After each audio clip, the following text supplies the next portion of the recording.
balloons and everything to hang them. I had the fanciest little table on the river since I had to go for it.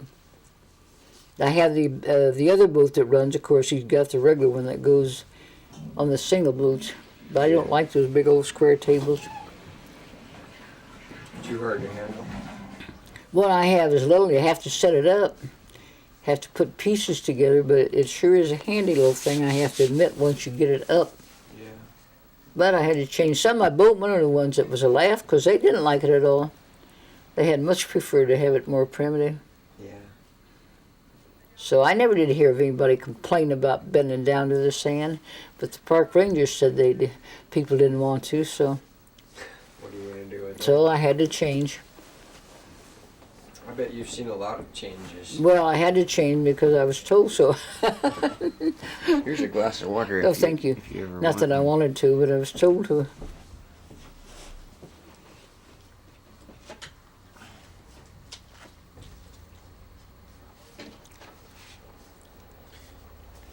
Well, it sure changed a lot up above. I guess it's changed more outside of that ditch than it has down in it in the last 8 years.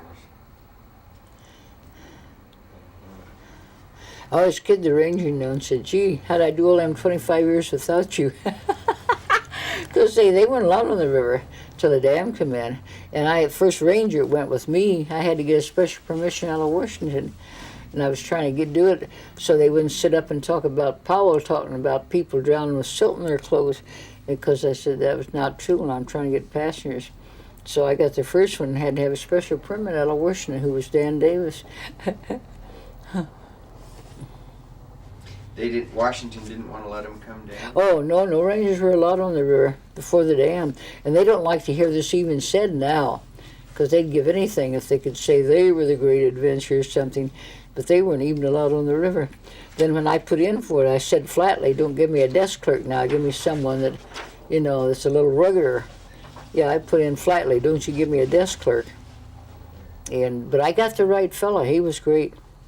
No complaints at all, he was just wonderful. And then he had heart problem, or some kind of problems, I think, early. And then they sent him back to Omaha, and he set up parks. And then I had a good picture of him, and this book was coming out, and I had his permission, but I wanted to be sure it was still okay. And I called back, and somehow they transferred me, and I didn't know it, to the hospital. Then I talked to him, and lo and behold, I'm talking to him at the hospital, and he's in for a heart operation the next day. And so I said, well, boy, I didn't have any idea I was getting transferred to a hospital. And because I had wanted to ask this, and he said, oh, heavens, yes, go ahead. And then he was going in the next day. So then he said, well, when he was okay, he would call me, which he did. And so then he could take an early retirement, or he could have some kind of a job there for some time before he'd get more pension. And his kids were growing and everything, and he said, I don't know what to do. And I said, are you kidding? Because he always loved Arizona. And I said, you were always crazy about Arizona.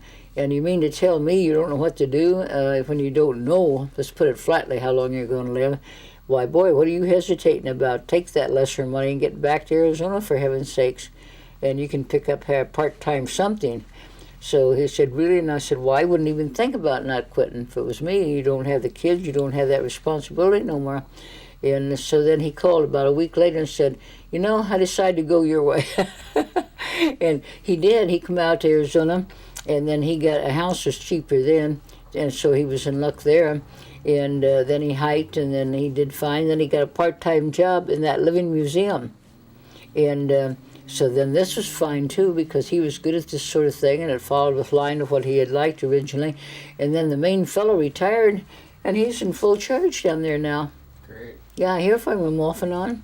So, of course, he's my friend for life, for sure. And he said, oh, he's so glad that... He said somehow he was just thinking money, and when I told him, well, after all, when you don't know how long you got to live, which is what I did, how can you be so foolish not to do what you want to? Yeah. When did you first come here to Arizona? Oh.